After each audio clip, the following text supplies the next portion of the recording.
One of the things that I'm trying to do more, like I'm more aware of, is trying to get kids to think as often as they can. Welcome to the Gamify Education Podcast.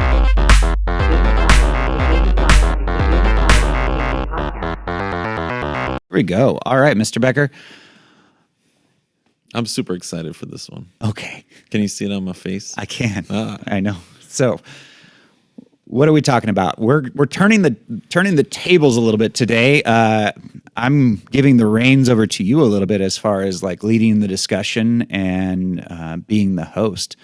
And in that spirit, take us away. All right, very good. I wanted to talk about how we kind of ended the book with this idea that we were going to give you some characters, right? And I don't know if you can see these guys back here, but these are the eight heroes that really we used as the core mechanic of our game, right? Yeah. And we did a lot with it early on, and now we've really simplified it. Yeah. But early on, the game was very complex and complicated. It was. And now the goal is to create these games for teachers that have varying levels of complexity. Games that are low floor, high ceiling. Like we want to create games that like anyone can enter and play it at this basic level. But if you've got some creativity and imagination, you can take them anywhere you want to go with them. So what type of teacher would be like the low floor? So this would be the teacher that is like, I don't know, drowning. They have like maybe not, I'm not going to say little experience, but they have, they don't know what to do. They don't want to do anything new. It's like the idea of something else, like, oh, I just don't need another thing in my life. Like right now I'm surviving. Right now I'm showing up to work, and then I'm getting through each day, one day at a time, and then I go home and I, put on my sweatpants and doom scroll and stay up until 1 a.m. because my fear of falling asleep is that I'm going to have to wake up again and go to work. Does that sound correct? Sure. It went a little too dark, I guess. But one thing that's you said, real, Mr. Becker. One thing you said, it's just it fascinates me. There's teachers that say it's just another thing. I can't handle another thing. I don't need another thing. But you do. Like if you are drowning, you need a thing to save you so that you're not drowning anymore. I know. So stop saying that you don't need another thing. You do need another thing. Right. You need the thing that works. The thing that's going to make it so you're not drowning. You need a boat. Right.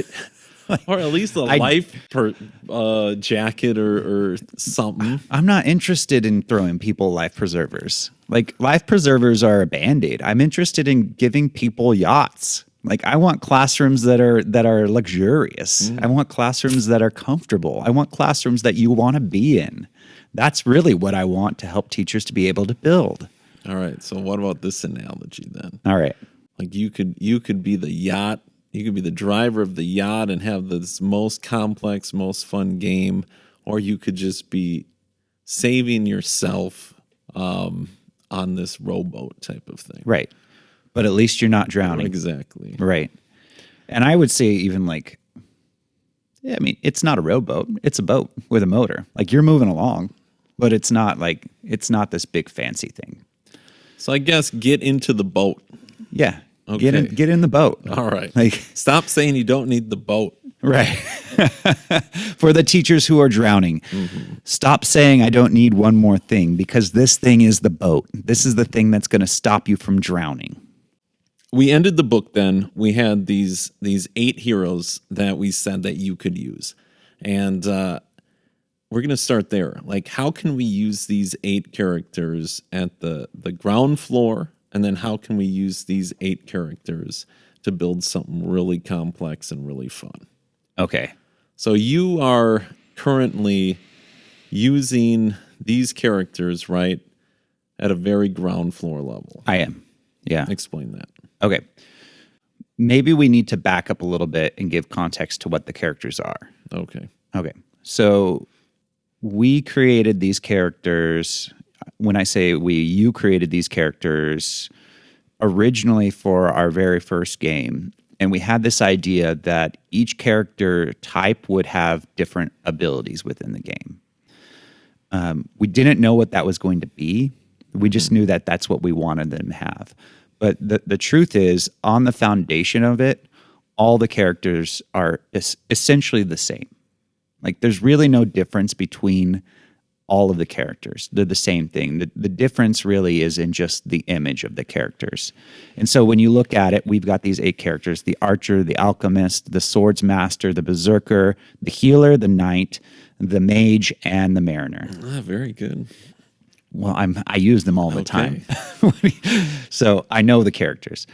And we knew we wanted to have basically like a foundation to build and make things more complicated. So we need character types. And we did make them more complicated. But at the surface, like if you just wanted to play a surface game, these would just be like characters in the game Clue. Like there's no difference between Colonel Mustard and Miss Scarlet. The characters all have the exact same ability within that game, or the tokens on Monopoly. The fun is just in choosing the thing that you like to see. Right. I think an archer looks cooler than a swords master. I think a berserker looks cooler than a healer, that type of thing. And so that is like, you want to talk low floor. The lowest floor is the characters are just there to be a cool thing. Now, within these characters, every character has a poster that lives on the wall. That poster looks like this. So you see on this poster, there are basically 3 sections. This top section here says HP. Then you have this section down here. It says hit and miss. What does it say on the most current version? I have oh, thank you. Because I know I'm working with some that are a little bit older. Oh, number of hit icons. And then the bottom section says number of attack die. And so I want to, and I'm going to even cut it off, because if you look at this poster here on the bottom section, there's a bunch of stuff here. What I'm going to show on screen has that cut off completely, because I'm talking about the very... I have the base. Perfect. The base posters. Perfect. So that's what we'll use. So this is the most basic version of this game. And when we started out, we had this idea that we were going to have all these stats that students could try to build up as they played, as they leveled up. And so we had like... we had speed, agility, resistance, power, dodge. Yeah, so many things. There was a lot. And you had created this like Google spreadsheet that would take into account all of their stats to give them certain like abilities to hit other kids and then the damage that they did. Yeah. It was a lot. And I think that like, I don't remember what year it was, but I came up with the idea of boiling it down to this poster. So this poster was my idea. The idea with you fill in these boxes to get to this number, you fill in these boxes to get into this number. And then we talked about it, we refined it, and we this is where we've landed on. This is our current best version. And I say that because they're always transforming as we play these games. We're always refining, we're always perfecting, we're taking in feedback from students, and we're making things better all the time. But for this thing, I mean, I might say that this one's done. Okay. Because we started this with the characters like years and years and years ago. And now I think we're finally at a point where it's a very balanced game. Yeah. I mean, maybe a couple tweaks here and there, but this is pretty much like if you want something that is so easy to use and solid. Right. These eight heroes I mean, I would strongly recommend using this. Okay. So here's how this game works. In the classrooms that I'm using, At the very base level. very basic level is we have 4 students get to battle a week. Okay. And so I choose 2 students to come up and battle. We run a classroom battle, and then I choose 2 more, and we run a classroom battle. That's it. Do you tally their wins? Nope. No? They just come up and battle right now because the whole idea is we're working towards a bracketed tournament that we're going to do in May. And so this is just like them practicing what a battle looks like and understanding how it's going to work. So the big thing is going to be there's going to be a bracketed tournament in May. Now, I did go on Amazon and buy 150 D6 die and 100 D8 die that I'm going to then give as a present to the students in the classrooms after spring break, just so that they can have classroom battles without me there. I think it was like $30 on Amazon. Right. So it's like, again, small investment for a lot of buy-in. And so now the students, like, I can hand these to the teachers. The students know how to run the battles. It's not a difficult thing. And so the teacher can just say, like, oh, go ahead and do a battle, or you guys can go do some battles. And so I bought all these dice super cheap, and now they can just go battle each other and have fun. So the premise is that you're rolling some dice, your attack could hit or miss, and then they lose health along the way. Yes, let's back up. This whole idea of using dice to battle, it came from Risk originally. You and I, I jokingly and kind of not so jokingly used to say, like, we should call this thing Dungeons and Classrooms. I think it's a great catchy name. But the more I learn about Dungeons and Dragons, because I've never actually played it, is I don't think that this is Dungeons and Dragons. Not what we're at doing. all. Yeah, and so it's what we're doing is technically like a role playing game. It's an RPG, but the mechanics are very different, and so that name doesn't really fit. It's still a cool name, and I'd like to coin it. A big thing though with RPGs is like there's a story behind it. And there's no story behind this. No, like not in this most base version. Right. Not in the most base version. There's no story behind it. Now, when I interview my wife, her classroom is truly an RPG. Okay. Because there is a story behind her classroom. Like they went on a quest or something. Do you want me to tell you? Okay. I'll just listen to this podcast. Okay. I just fear when you say this is like an RPG, in the same realm that we're talking about the base level of the game, like we might have scared off a couple viewers. Okay. Yeah. Because like this is as simple, there's no story. This is just you have a certain amount of health points, you roll some dice, and then you just subtract that amount of numbers from the health. So let's get back to the poster. So right. Here's the poster. Notice there's a bunch of just empty blank boxes here. So let's talk about those boxes first. So the goal of this is to fill all of those boxes in. If you want to say like the most basic, like boil it down to its essence, the goal is to fill in all the boxes. And the way you do that is each time your character levels up, you get to fill in 2 boxes. And just in case someone didn't listen to a previous podcast, sure, they level up by turning in their XP. So as students do work, they earn XP. And you assign the XP before the task so the students understand what they're working for and how much they're going to earn. And so let's say I've got a math quiz, and I say you can get 15 XP for being proficient, or you get 25 XP if you're a master, like you get a perfect score. Then they get their XP when they turn it in, however often you want it to get turned in. I like to do once a week. If you want to do more than that, honestly, right now, our other member of our team, Devin, is building a amazing online XP calculator that's going to allow you to be able to turn XP in really quickly. It looks really nice. But you turn in your XP, and as you do, your character levels up. And the formula is very simple. Your current level times 10 is the amount of XP you need to get to the next level. And so if you're at a 5, 50 XP gets you to a 6. If you're at a 12, 120 XP gets you to a 13. If you're at a 40, 400 XP gets you to a 41. Sure. So as the students level up, every time they level up, they get to fill in 2 boxes on their character. And so let's say they go from a level 1 to a level 5, they leveled up 4 times. So they get to fill in 8 boxes. Very simple. So and they are literally filling these squares in with a marker on a poster on the wall. on the wall. Yeah. Right now it takes up 2 cabinets, like in the rooms that we're working in, the tall cabinets. And so these are probably like 2 foot by 6 foot, so 4 foot by 6 foot space.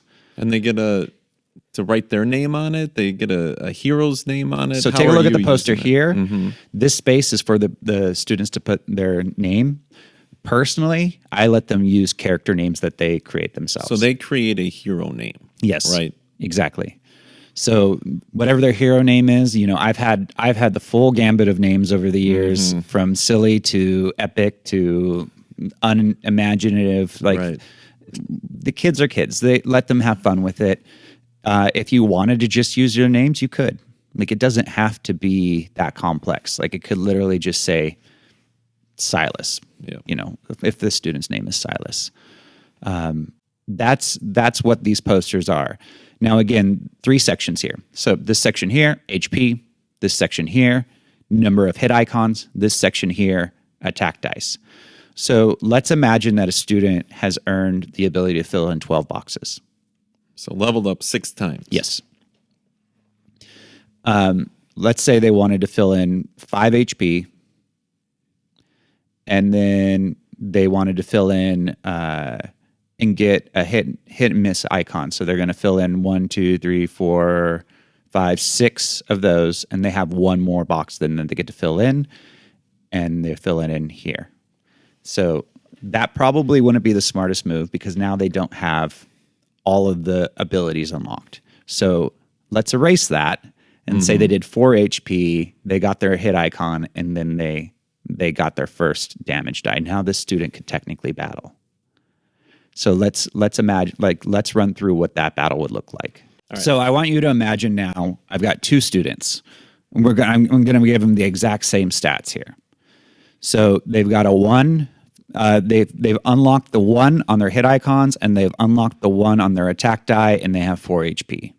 Okay. So here's how the battle would run. Each student would take turns rolling that 8-sided die.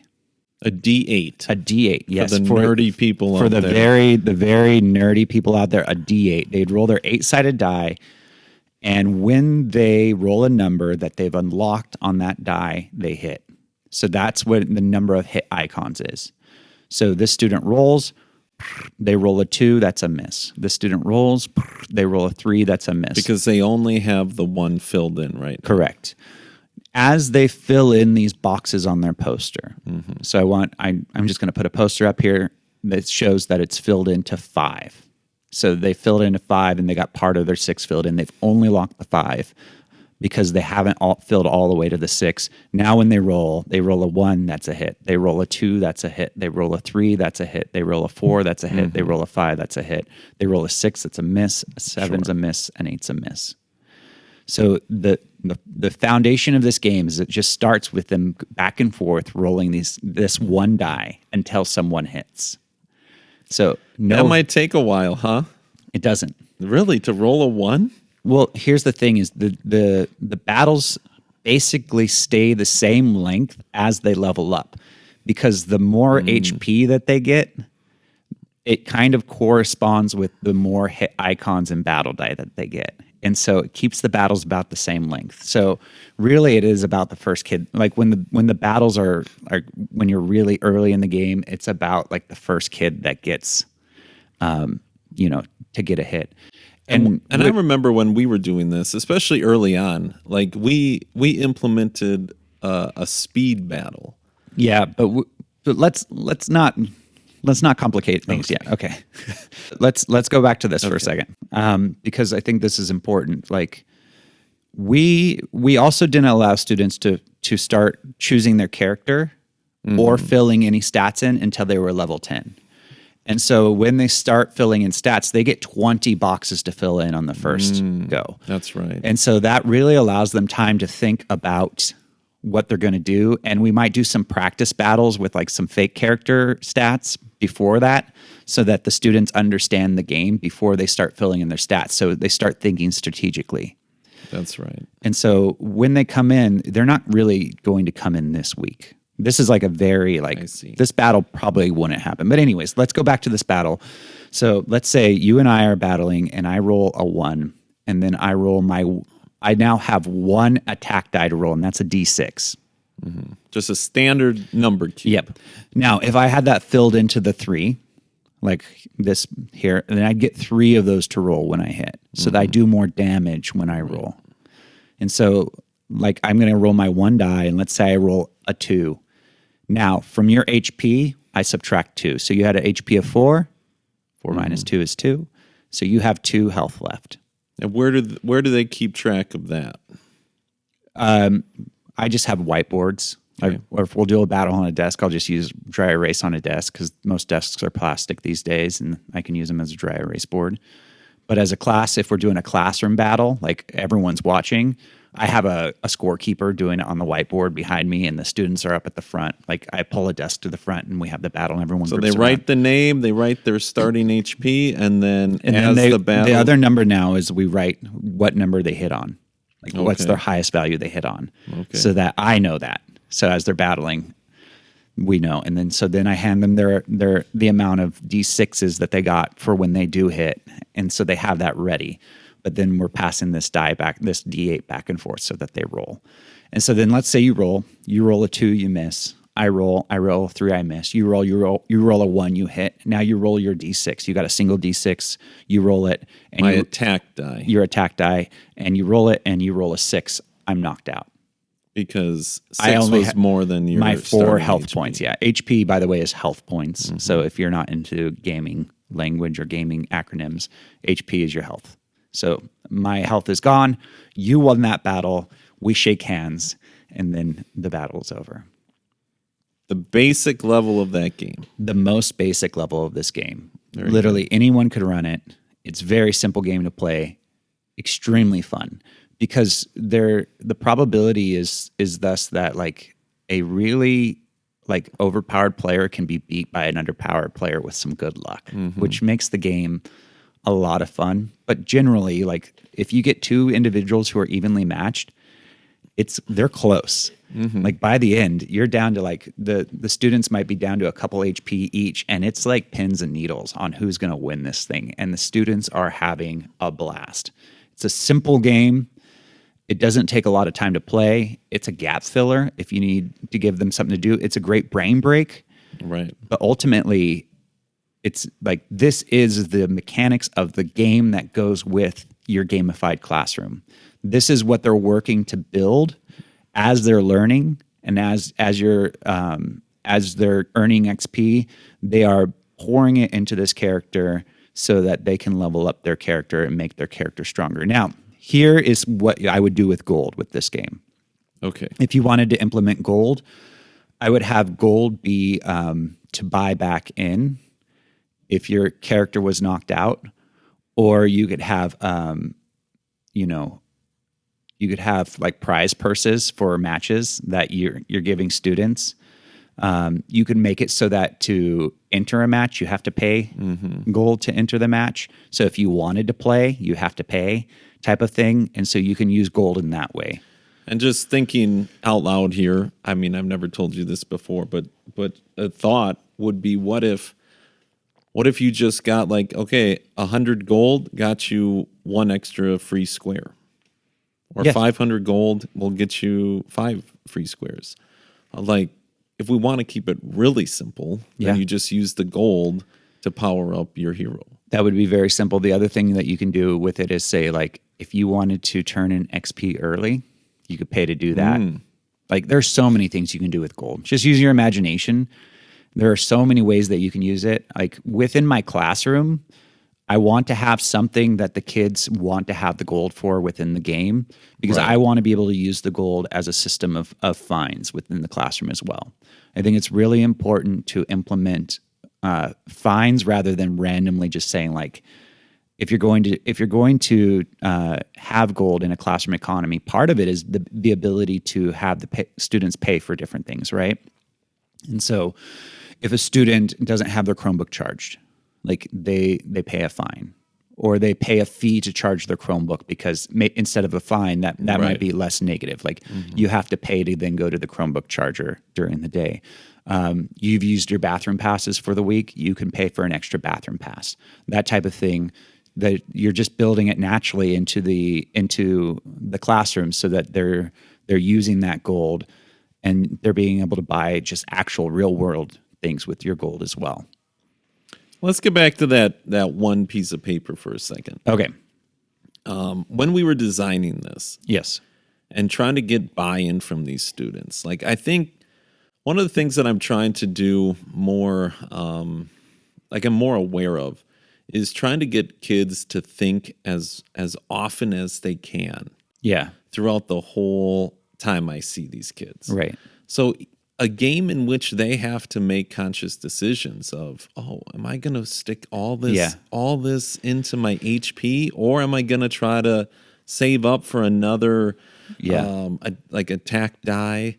And that's a really important point as to why we chose 2 per level up instead of 3 per level up. Because I'm doing an experiment in one classroom this year with 3 per level up. And what generally happens is the kids go, split One it. of each? Yep, one of each. And the 2 per level up, and the reason I'm doing that is because we started the game really late in the year. And I'm just trying to get them more powered in the game so that it's more fun quicker. So if you're running this in a shortened time frame, I would give them more boxes to fill in. I would give them more XP. I would get them in the game faster, basically. Because what ends up happening is the mechanics of the level ups will put we'll put brakes on things because it's so difficult to go from level 55 to level 56. So you get the students who are like really moving quick to start, they're going to naturally just kind of hit a wall in the 30s because it's so hard to start leveling up at those levels. So now let's add the complication.